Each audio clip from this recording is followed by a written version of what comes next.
सभी साधकों को और सबके अंदर बैठे परमात्मा को मेरा प्रणाम। मैं आराधना अरोड़ा अपने channel Aradhana Arora the unique प्राणा में आपका स्वागत करती हूँ।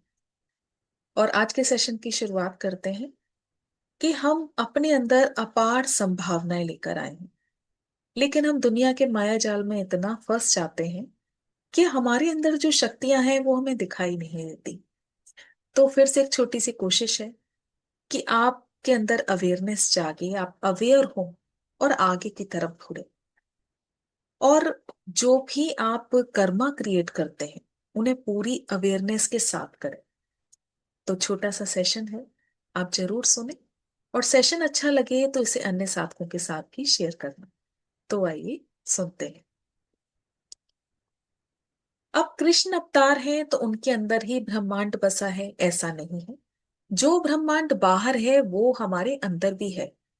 जिस तरह प्रकृति परिवर्तनशील है, उसी तरह हमारी सोच में परिवर्तन होता है, हमारे व्यवहार में, हमारे शरीर में, हमारी परिस्थितियों में परिवर्तन होता है।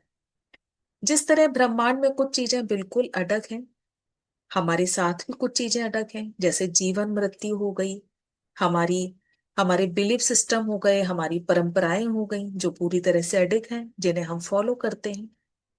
जब तक जीवन है तब तक श्वास है। हमारे कर्म जो हम साथ लाए हैं, हो सकता है इस जीवन में हम बैलेंस ना कर पाए, क्योंकि जैसे ही हम पृथ्वी पर जन्म लेते हैं हम माया जाल के बंधन में बंध जाते हैं।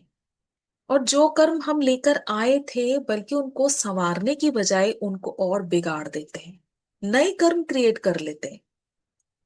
लेकिन अगर आप स्पिरिचुअलिटी में हैं, आगे बढ़ रहे हैं, ज्ञान सुनते हैं, समझते हैं, तो इतनी अवेयरनेस अपने अंदर आ गई कि अब अच्छे कार्य कौन से करने हैं, अपने कर्मों को हमने कैसे बैलेंस्ड करना है। तो यही समझना बहुत जरूरी है। हमारी चेतना जो स्थायी है मृत्यु के बाद भी रहेगी। हमारा स्थूल शरीर मृत्यु होने पर जिन महाभूतों से शरीर बना था उन्हीं में वापस मिल जाता है। और यहाँ एक छोटी सी बहुत सुंदर व्याख्या है कि देखिए, हम भगवान को बाहर ढूंढते हैं, जबकि एक्चुअल में भगवान हमारे अंदर है। जैसे कि भा से भूमि, गा से गगन, वा से वायु, आ से अग्नि और ना से नीर। तो यानी भगवान का स्वरूप। इन पांचों तत्वों से हमारा शरीर बना है।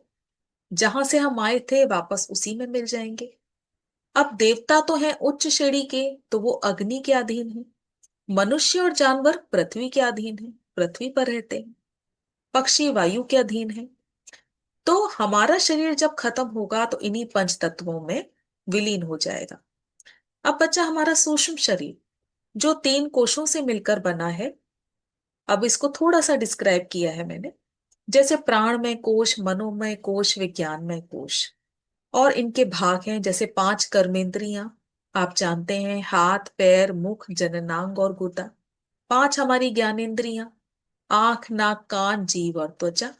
पांच हमारे प्राण, प्राण अपान समान उदान और व्यान। और अंतःकरण यानी मन, बुद्धि, अहंकार और चित्त। पांच कर्मेंद्रियां जिससे हम कर्म करते हैं। अब जैसे कि बोलने का काम, हम किस तरह से बोलते हैं। बोलते हुए कुछ अच्छा बोलते हैं, किसी को ठेस पहुंचाते हैं, किसी को दुख देते हैं, तो ये सब कर्मा क्रिएट करते हैं। हाथों की प्रक्रिया, यानी कितना आप देते हैं, कितना आप लेते हैं। अब यहाँ पर देना लेना हमेशा दान देने से रिलेट नहीं करता। यानी आपने कोई अच्छी बात सुनी, आपने कोई ज्ञान की बात सुनी, तो क्या वो आपके अंदर ही रह गई? उसको देना भी सीखे। यानी कि जो भी अच्छी चीजें आपने ली, एक्सेप्ट की, तो सिर्फ आप तक नहीं रहनी चाहिए, उनको आगे बांटना भी सीखें। किसी ने अच्छा काम किया तो अप्रिशिएट देना सीखें, ब्लेसिंग देना सीखें। यानी जो लिया उसको देना भी सीखें। पाँव से आप कैसे कर्म करते हैं, कितनी अच्छी जगह आप आते हैं, कितनी अच्छी जगह आप जाते हैं। या फिर बॉडी से वेस्ट एलिमिनेट निकलने का कर्म। अब पांच ज्ञानेंद्रियां जैसे देखने की क्रिया, सूंघने की, टेस्ट करने की शक्ति, फील करने की शक्ति। फिर पांच प्राण हो गए। प्राण क्या है? जो अंदर आती सांस है वो प्राण है। बाहर जा बाहर जाती हुई जो सांस है वो अपान है, और समान जो हमारी डाइजेशन में हमारी हेल्प करे, और समान वायु है, और व्यान जो हमारे सर्कुलेशन में हमारी हेल्प करे। फिर उदान जो हमारे नर्वस सिस्टम में हमारी हेल्प करती है।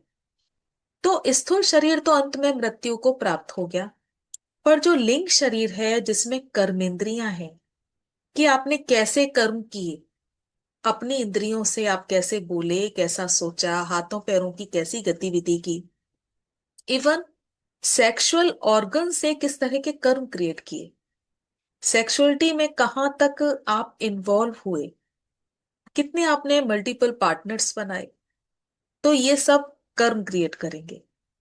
इस तरह जिन कर्मेंद्रियों का आपने कैसे यूज किया, गलत या सही, सब कुछ आपके कर्मों को क्रिएट करेगा, यानी नए कर्म क्रिएट होंगे। आप सात्विक खाना खाते हो या मांसाहार खाना खाते हो, ये भी लिंग शरीर में जाएगा। इसमें हमारी सारी वासनाएं होती हैं, डिजायर्स होते हैं, द्वेष जो रह गया, विकार जो रह गए, ईर्ष्या जो रह गई, वो सब कुछ इसी में होता है। और जितनी भी अच्छी चीजें हैं, अच्छे कर्म हैं जो हमें प्रभावित करते हैं, जो नेक्स्ट जो हम जन्म लेंगे उसमें हमारे काम आएंगे, उसी हिसाब से, उन्हीं कर्मों के हिसाब से हम न्यू जन्म लेते हैं। तो अपने कामों को, अपने कर्मों को इस जीवन में आपने बहुत अच्छी तरह से अवेयरनेस के साथ करना होगा, क्योंकि अगर सृष्टि बदलनी है तो दृष्टि बदलनी बहुत जरूरी है। दूसरे कैसे हैं इससे आपकी यात्रा पर कोई प्रभाव नहीं पड़ेगा, आप कैसे हो इससे फर्क पड़ेगा। तो खुद के कर्मों की तरफ आप ध्यान दें, पूरी तरह से अवेयर रहें।